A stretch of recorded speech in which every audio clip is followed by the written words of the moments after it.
వేసవి తాపానికి విరుగుడు అనగానే ముందుగా గుర్తొచ్చేది కొబ్బరి నీళ్లు. అంతేనా, నీరసం, నిస్సత్తువ, తలనొప్పి, వికారం, వేడి చేయడం, అరికాళ్ల మంటలు, ఇలా ఎన్నిటికో దివ్య ఔషధం కొబ్బరి బోండం. వామ్మో, ఎండ సుర్రుమంటోంది, దాహం, కాస్త నీళ్లు ఎక్కువ ఉన్న బోండం ఇవ్వు బాబు అనగానే కొబ్బరి బోండాలు అమ్మే వ్యక్తి ఏం చేస్తాడు గుర్తుందా? చకచక కత్తితో నరికి ఇలా ఇచ్చి దాహం తీరుస్తాడు. కొబ్బరి నీళ్లలో కొంచెం తీపి, పుల్లని వగరు రుచి ఉంటుంది. త్వరలో పుల్లగా మారిపోతోంది కాబట్టి తెరిచిన తర్వాత దానిని ఫ్రిడ్జ్లో ఉంచి 24 గంటలలోపు తాగాలి. వేసవిలో కొబ్బరి నీళ్లు తాగితే ఆరోగ్యానికి మంచిదని అందరికీ తెలుసు. సమ్మర్లో శరీరం డీహైడ్రేషన్ బారిన పడకుండా ఉండేందుకు కొబ్బరి నీళ్లు హెల్ప్ చేస్తాయి. దీంతో పాటు శరీరంలోని ఎలక్ట్రోలైట్లను బ్యాలెన్స్ చేస్తాయి.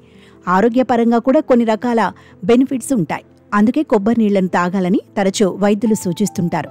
మరోవైపు కొబ్బరి నీళ్లను తాగేటప్పుడు చాలా జాగ్రత్తగా ఉండాలని నిపుణులు హెచ్చరిస్తున్నారు. వీటిని సరైన రీతిలో తాగకపోతే ప్రాణాలు పోయే ప్రమాదం ఉంటుందట. డెన్మార్క్లో ఓ బాలుడు కొబ్బరి నీళ్లు తాగి చనిపోవడం ఉదాహరణగా చూపుతున్నారు. చాలా రోజులుగా ఓపెన్గా పెట్టేసిన కొబ్బరి నీళ్లను తాగడంతో గంటల్లోనే చనిపాడు. ఇది ఎలా జరిగింది?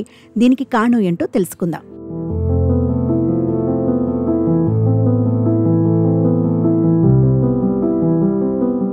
టైమ్స్ ఆఫ్ ఇండియా వివరాల ప్రకారం ఈ ఘటన డెన్మార్క్లో జరిగింది. వాస్తవానికి ఒక వ్యక్తి కొబ్బరి నీళ్లు కొనుగోలు చేశాక వాటిని ఇంటికి తీసుకెళ్లాడు. ఫ్రిడ్జ్లో పెట్టకుండా బయటే ఓపెన్గా అలాగే పెట్టాడు. దీంతో 1-2 రోజుల తర్వాత తిరిగి వచ్చిన ఆ వ్యక్తి బయటే ఉంచిన కొబ్బరి నీళ్లను తాగాడు. అయితే తాగిన కొద్దిసేపటికే అతనికి ఎక్కువగా చెమటలు పట్టడం స్టార్ట్ అయింది. ఆ తర్వాత అతనికి వికారంగా అనిపించడం, వాంతులు అవ్వడం మొదలైంది. దీంతో వెంటనే మైకం కమ్మి మూర్ఛపోయాడు.